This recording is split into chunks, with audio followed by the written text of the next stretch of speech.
Hello' everyone, আপোনালোক সকলোকে স্বাগতম জনাইছোঁ আছাম জিকে ইউটিউব চেনেলৰ আন এটা নতুন ভিডিঅ'লৈ। আজিৰ এই ভিডিঅ'টোত আমি আগন্তুক আহিবলগীয়া অসম পুলিচৰ লিখিত পৰীক্ষা লগতে অসমৰ যিকোনো ধৰণৰ কম্পিটিটিভ এক্সামৰ বাবে প্ৰয়োজনীয় হোৱাকৈ কেইটামান অতি গুৰুত্বপূৰ্ণ কুৱেশ্যন এনচাৰ লৈ আহিছোঁ।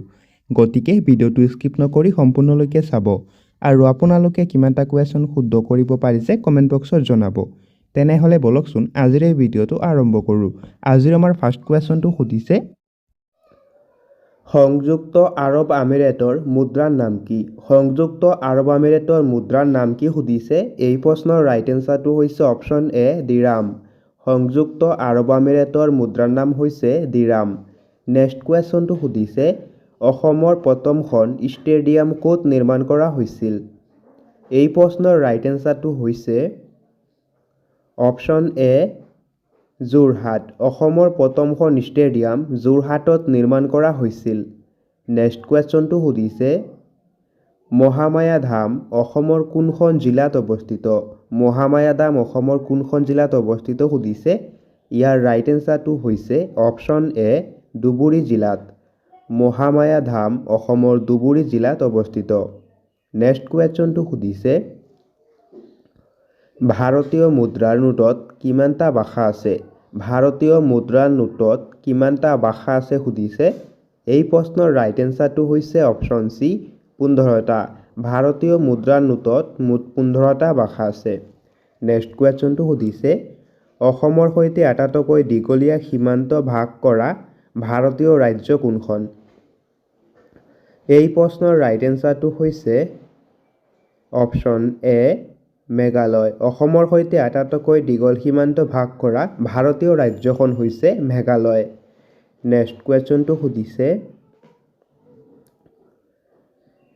শ্ৰী শ্ৰী অনিৰুদ্ধদেৱ ক্ৰীড়া বিশ্ববিদ্যালয় অসমৰ ক'ত আছে? শ্ৰী শ্ৰী অনিৰুদ্ধদেৱ ক্ৰীড়া বিশ্ববিদ্যালয় অসমৰ কোন স্থানত আছে সুধিছে। এই প্ৰশ্নৰ ৰাইট এনচাৰটো হৈছে অপশ্যন ডি চাবুৱা। শ্ৰী শ্ৰী অনিৰুদ্ধদেৱ ক্ৰীড়া বিশ্ববিদ্যালয় ডিব্ৰুগড় জিলাৰ চাবুৱাত অৱস্থিত। নেক্সট কুৱেশ্যনটো সুধিছে, চলচ্চিত্ৰলৈ ৰূপায়িত হোৱা প্ৰথম অসমীয়া উপন্যাসখনৰ নাম কি? চলচ্চিত্ৰলৈ ৰূপায়িত হোৱা প্ৰথম অসমীয়া উপন্যাসখনৰ নাম কি সুধিছে। এই প্ৰশ্নৰ ৰাইট এনচাৰটো হৈছে অপশ্যন ডি মনুমতী। চলচ্চিত্ৰলৈ ৰূপায়িত হোৱা প্ৰথম অসমীয়া উপন্যাসখনৰ নাম হৈছে মনুমতী। নেক্সট কুৱেশ্যনটো সুধিছে, অসমৰ ক'ত গৰম পানীৰ উৎস আছে? অসমৰ ক'ত গৰম পানীৰ উৎস আছে সুধিছে। এই প্ৰশ্নৰ ৰাইট এনচাৰটো হৈছে অপশ্যন চি এ আৰু বি দুয়োটা। গোলাঘাট আৰু কাৰ্বি আংলং জিলাত গৰম পানীৰ উৎস আছে। নেক্সট কুৱেশ্যনটো সুধিছে, নৰেন্দ্ৰ মোদী ষ্টেডিয়াম কোন ঠাইত আছে?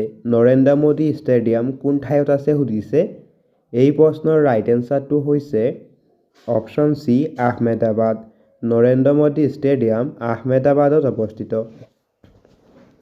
নেক্সট কুৱেশ্যনটো সুধিছে, সাহিত্য একাডেমীৰ বঁটাৰ প্ৰচলন কেতিয়াৰ পৰা হৈছিল? সাহিত্য একাডেমী বঁটাৰ প্ৰচলন কেতিয়াৰ পৰা হৈছিল সুধিছে। এই প্ৰশ্নৰ ৰাইট এনচাৰটো হৈছে অপশ্যন এ 1954 চনত। সাহিত্য একাডেমীৰ বঁটাৰ প্ৰচলন 1954 চনৰ পৰা হৈছিল। নেক্সট কুৱেশ্যন, জ্ঞানপীঠ বঁটাপ্ৰাপ্ত প্ৰথম সাহিত্যিকজনৰ নাম কি আছিল? জ্ঞানপীঠ বঁটাপ্ৰাপ্ত প্ৰথম সাহিত্যিকজনৰ নাম কি আছিল সুধিছে। এই প্ৰশ্নৰ ৰাইট এনচাৰ হৈছে option D G Shankar Kurup. Jnanpith বঁটাপ্ৰাপ্ত প্ৰথম সাহিত্যিকজনৰ নাম আছিল G Shankar Kurup. Next question, সাহিত্য বিষয়ক ভাৰতৰ সৰ্বোচ্চ পুৰস্কাৰ কোনটো? সাহিত্য বিষয়ক ভাৰতৰ সৰ্বোচ্চ পুৰস্কাৰ কোনটো সুধিছে। ইয়াৰ ৰাইট এনচাৰ হৈছে অপশ্যন এ জ্ঞানপীঠ বঁটা। সাহিত্য বিষয়ক ভাৰতৰ সৰ্বোচ্চ পুৰস্কাৰটো হৈছে জ্ঞানপীঠ বঁটা। নেক্সট কুৱেশ্যন, প্ৰথম অসমীয়া ৰোমান্টিক কবিতাটোৰ নাম কি? প্ৰথম অসমীয়া ৰোমান্টিক কবিতাটোৰ নাম কি সুধিছে। ইয়াৰ ৰাইট এনচাৰটো হৈছে অপশ্যন এ বনকুঁৱৰী। প্ৰথম অসমীয়া ৰোমান্টিক কবিতাটোৰ নাম হৈছে বনকুঁৱৰী। নেক্সট কুৱেশ্যনটো সুধিছে, শিলিগুৰি চহৰখন ভাৰতৰ কোনখন ৰাজ্যত অৱস্থিত? শিলিগুৰি চহৰখন ভাৰতৰ কোনখন ৰাজ্যত অৱস্থিত সুধিছে। ইয়াৰ ৰাইট এনচাৰ হৈছে অপশ্যন ডি পশ্চিমবংগ। শিলিগুৰি চহৰখন ভাৰতৰ পশ্চিমবংগ ৰাজ্যত অৱস্থিত। নেক্সট কুৱেশ্যনটো সুধিছে, স্বাধীন অসমত সৰ্ববৃহৎ ভূমিকম্পটো কেতিয়া হৈছিল? স্বাধীন অসমত সৰ্ববৃহৎ ভূমিকম্পটো কেতিয়া হৈছিল সুধিছে। এই প্ৰশ্নৰ ৰাইট এনচাৰটো হৈছে অপশ্যন ডি 1950 চনত। স্বাধীন অসমত সৰ্ববৃহৎ ভূমিকম্পটো 1950 চনত হৈছিল। এতিয়া আহিছোঁ নেক্সট কুৱেশ্যনটোলৈ। নেক্সট কুৱেশ্যনটো সুধিছে অসম সাহিত্য সভাৰ প্ৰথম সম্পাদক কোন আছিল? অসম সাহিত্য সভাৰ প্ৰথম সম্পাদক কোন আছিল সুধিছে। ইয়াৰ ৰাইট এনচাৰটো হৈছে অপশ্যন বি শৰৎচন্দ্ৰ গোস্বামী। অসম সাহিত্য সভাৰ প্ৰথম সম্পাদক আছিল শৰৎচন্দ্ৰ গোস্বামী। নেক্সট কুৱেশ্যনটো সুধিছে অসমত কেতিয়া অসমীয়াৰ ঠাইত বাংলা ভাষাৰ প্ৰচলন আৰম্ভ হৈছিল? অসমত কেতিয়া অসমীয়াৰ ঠাইত বাংলা ভাষাৰ প্ৰচলন হৈছিল সুধিছে। ইয়াৰ ৰাইট এনচাৰটো হৈছে অপশ্যন বি 1836 চনত। 1836 চনত অসমত অসমীয়াৰ ঠাইত বাংলা ভাষাৰ প্ৰচলন হৈছিল। নেক্সট কুৱেশ্যন অসমত অসমীয়া ভাষাৰ পুনৰ প্ৰচলন কেতিয়া হৈছিল?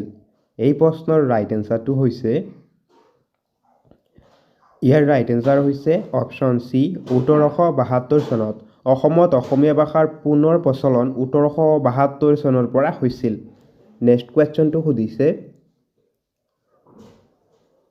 নেক্সট কুৱেশ্যন পানীদিহিং বন্যপ্ৰাণী অভয়াৰণ্য ক'ত আছে? পানীদিহিং বন্যপ্ৰাণী অভয়াৰণ্য অসমৰ ক'ত আছে সুধিছে। এই প্ৰশ্নৰ ৰাইট এনচাৰটো হৈছে অপশ্যন এ শিৱসাগৰ। পানীদিহিং বন্যপ্ৰাণী অভয়াৰণ্য অসমৰ শিৱসাগৰ জিলাত অৱস্থিত। নেক্সট কুৱেশ্যনটো সুধিছে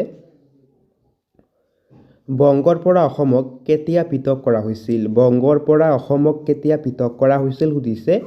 ইয়াৰ ৰাইট এনচাৰটো হৈছে অপশ্যন বি 1874 চনত। বংগৰ পৰা অসমক 1874 চনত পৃথক কৰা হৈছিল। নেক্সট কুৱেশ্যনটো সুধিছে মোবাইল নেটৱৰ্কত ব্যৱহাৰ হোৱা LTEৰ সম্পূৰ্ণ অৰ্থ কি? মোবাইল নেটৱৰ্কত ব্যৱহাৰ হোৱা LTEৰ সম্পূৰ্ণ অৰ্থ কি সুধিছে। ইয়াৰ ৰাইট এনচাৰ হৈছে option A long term alleviation. Next কুৱেশ্যনটো সুধিছে ভাৰতীয় সংবিধানৰ IPCৰ সম্পূৰ্ণ ৰূপটো কি? ভাৰতীয় সংবিধানৰ IPCৰ সম্পূৰ্ণ ৰূপটো কি সুধিছে। ইয়াৰ ৰাইট এনচাৰটো হৈছে option B Indian penal code. Next কুৱেশ্যনটো সুধিছে গুৱাহাটী চিকিৎসা মহাবিদ্যালয় কেতিয়া প্ৰতিষ্ঠা কৰা হৈছিল? গুৱাহাটী চিকিৎসা মহাবিদ্যালয় কেতিয়া প্ৰতিষ্ঠা কৰা হৈছিল সুধিছে। এই প্ৰশ্নৰ ৰাইট এনচাৰটো হৈছে অপশ্যন ডি 1960 চনত। গুৱাহাটী বিশ্ববিদ্যালয় 1960 চনত প্ৰতিষ্ঠা কৰা হৈছিল। নেক্সট কুৱেশ্যনটো সুধিছে লোকসভালৈ অসমৰ কিমানজন সদস্য নিৰ্বাচিত হয়? লোকসভালৈ অসমৰ কিমানজন সদস্য নিৰ্বাচিত হয় সুধিছে। ইয়াৰ ৰাইট এনচাৰ হৈছে অপশ্যন চি 14 জন। লোকসভালৈ অসমৰ পৰা 14 জন সদস্য নিৰ্বাচিত হয়। নেক্সট কুৱেশ্যনটো সুধিছে কোনজন ভাৰতীয় ক্ৰিকেটাৰক হিটমেন উপাধিটোৰে জনা যায়? এই প্ৰশ্নৰ শুদ্ধ উত্তৰটো আপোনালোকে কমেণ্ট বক্সত জনাব। ইয়াৰ ৰাইট এনচাৰ কি হয় আপোনালোকে কমেণ্ট বক্সত জনাই দিব। এতিয়া আহিছোঁ নেক্সট কুৱেশ্যনটোলৈ। মহাপুৰুষ শ্ৰীমন্ত শংকৰদেৱে প্ৰথমখন সত্ৰ ক'ত প্ৰতিষ্ঠা কৰিছিল? এই প্ৰশ্নৰ ৰাইট এনচাৰটো হৈছে অপশ্যন এ বৰদোৱা। শ্ৰীমন্ত শংকৰদেৱে প্ৰথমখন সত্ৰ নগাঁৱৰ বৰদোৱাত প্ৰতিষ্ঠা কৰিছিল। নেক্সট কুৱেশ্যনটো সুধিছে মুখা শিল্পৰ বাবে কোনখন সত্ৰ বিখ্যাত? মুখা শিল্পৰ বাবে কোনখন সত্ৰ বিখ্যাত সুধিছে। এই প্ৰশ্নৰ ৰাইট এনচাৰটো হৈছে অপশ্যন চি চামগুৰি সত্ৰ। মুখা শিল্পৰ বাবে চামগুৰি সত্ৰ বিখ্যাত। নেক্সট কুৱেশ্যনটো সুধিছে মধুপুৰ সত্ৰ কোন ঠাইত আছে? মধুপুৰ সত্ৰ কোন ঠাইত আছে সুধিছে। এই প্ৰশ্নৰ ৰাইট এনচাৰটো হৈছে অপশ্যন বি কোচবিহাৰ। মধুপুৰ সত্ৰ পশ্চিমবংগৰ কোচবিহাৰত আছে। নেক্সট কুৱেশ্যনটো সুধিছে শ্ৰীমন্ত শংকৰদেৱৰ মৃত্যু ক'ত হৈছিল? এই প্ৰশ্নৰ ৰাইট এনচাৰটো হৈছে অপশ্যন এ মধুপুৰ সত্ৰ। শ্ৰীমন্ত শংকৰদেৱৰ মৃত্যু মধুপুৰ সত্ৰত কোচবিহাৰত হৈছিল। নেক্সট কুৱেশ্যনটো সুধিছে বৰপেটা সত্ৰ কোনে প্ৰতিষ্ঠা কৰিছিল? বৰপেটা সত্ৰ কোনে প্ৰতিষ্ঠা কৰিছিল সুধিছে। এই প্ৰশ্নৰ ৰাইট এনচাৰটো হৈছে অপশ্যন বি মাধৱদেৱ। বৰপেটা সত্ৰ মাধৱদেৱে প্ৰতিষ্ঠা কৰিছিল। নেক্সট কুৱেশ্যনটো সুধিছে আহোম ৰজা জয়দেৱ সিংহই কোনখন সত্ৰ প্ৰতিষ্ঠা কৰিছিল? এই প্ৰশ্নৰ ৰাইট এনচাৰটো হৈছে অপশ্যন এ আউনীআটী সত্ৰ আহোম ৰজা জয়ধ্বজ সিংহই আউনীআটী সত্ৰ প্ৰতিষ্ঠা কৰিছিল নেক্সট কুৱেশ্যনটো সুধিছে হোলী কোনখন সত্ৰৰ প্ৰধান উৎসৱ হোলী কোনখন সত্ৰৰ প্ৰধান উৎসৱ সুধিছে ইয়াৰ ৰাইট এনসাৰটো হৈছে অপশ্যন বি বৰপেটা হোলী বৰপেটা সত্ৰৰ প্ৰধান উৎসৱ নেক্সট কুৱেশ্যনটো সুধিছে মাধৱদেৱে ৰচনা কৰা বৰগীতৰ সংখ্যা কিমান মাধৱদেৱে ৰচনা কৰা বৰগীতৰ সংখ্যা কিমান সুধিছে ইয়াৰ ৰাইট এনসাৰটো হৈছে অপশ্যন এ 191টা মাধৱদেৱে ৰচনা কৰা বৰগীতৰ সংখ্যা হৈছে 191টা নেক্সট কুৱেশ্যনটো সুধিছে টুচু পূজা কোনটো সম্প্ৰদায়ে পালন কৰে টুচু পূজা কোনটো সম্প্ৰদায়ৰ লোকসকলে পালন কৰে সুধিছে ইয়াৰ ৰাইট এনসাৰটো হৈছে অপশ্যন সি চাহ জনজাতি টুচু পূজা চাহ জনজাতিৰ লোকসকলে পালন কৰে নেক্সট কুৱেশ্যনটো সুধিছে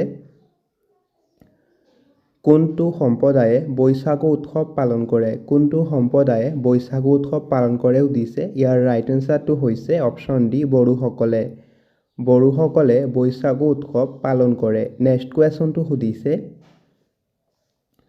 ফাগুন মাহৰ প্ৰথমটো বুধবাৰে কি উৎসৱ উদযাপন কৰা হয় ফাগুন মাহৰ প্ৰথমটো বুধবাৰে কি উৎসৱ উদযাপন কৰা হয় সুধিছে ইয়াৰ ৰাইট এনসাৰ হৈছে অপশ্যন এ আলি আই লৃগাং ফাগুন মাহৰ প্ৰথমটো বুধবাৰে আলি আই লৃগাং উৎসৱ উদযাপন কৰা হয় নেক্সট কুৱেশ্যনটো সুধিছে অসমীয়া ভাষাত জিকিৰ আৰু জাৰি গীত কোনে ৰচনা কৰিছিল এই প্ৰশ্নৰ ৰাইট এনসাৰটো হৈছে অপশ্যন এ আজান ফকীৰ অসমীয়া ভাষাত জিকিৰ আৰু জাৰি আজান ফকীৰে ৰচনা কৰিছিল নেক্সট কুৱেশ্যনটো সুধিছে গিয়াছুদ্দিন আউলিয়াৰ সমাধি ক'ত অৱস্থিত গিয়াছুদ্দিন আউলিয়াৰ সমাধি ক'ত অৱস্থিত সুধিছে ইয়াৰ ৰাইট এনসাৰ হৈছে অপশ্যন বি হাজো গিয়াছুদ্দিন আউলিয়াৰ সমাধি হাজোত অৱস্থিত নেক্সট কুৱেশ্যনটো সুধিছে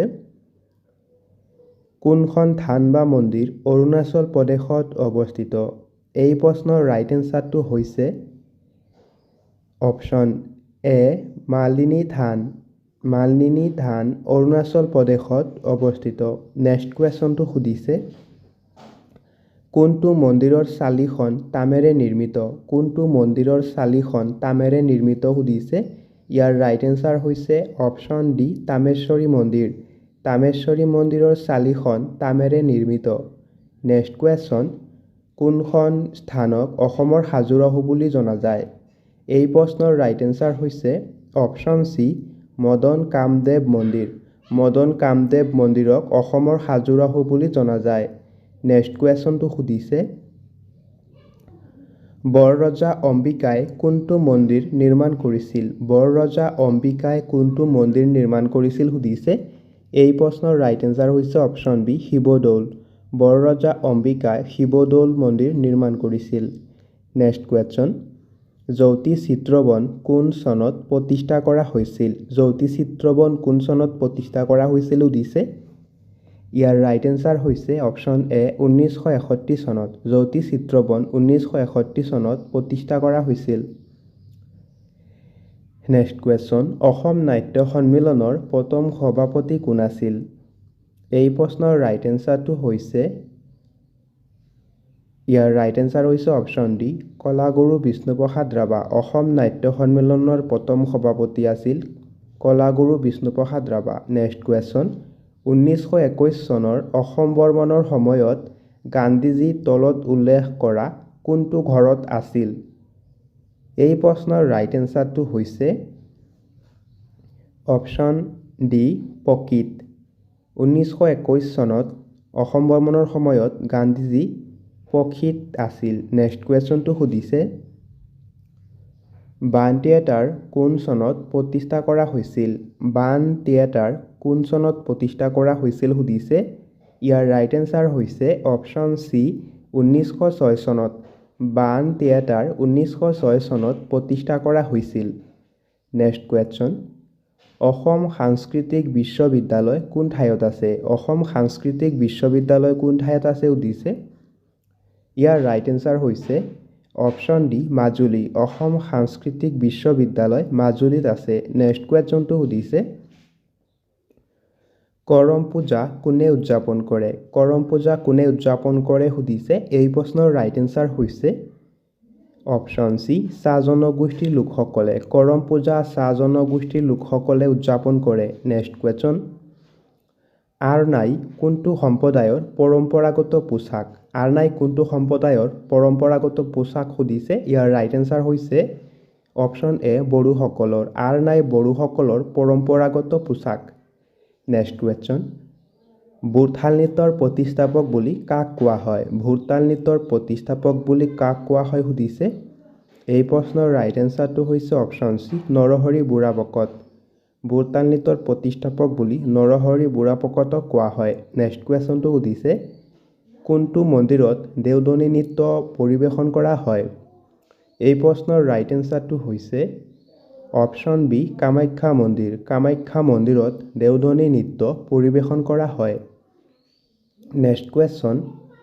দেওধনী নৃত্য কাৰ সৈতে জড়িত? দেওধনী নৃত্য কোন দেৱতাৰ সৈতে জড়িত সুধিছে। ইয়াৰ ৰাইট এনচাৰ হৈছে অপশ্যন চি, মা মনসা। দেওধনী নৃত্য মা মনসাৰ সৈতে জড়িত।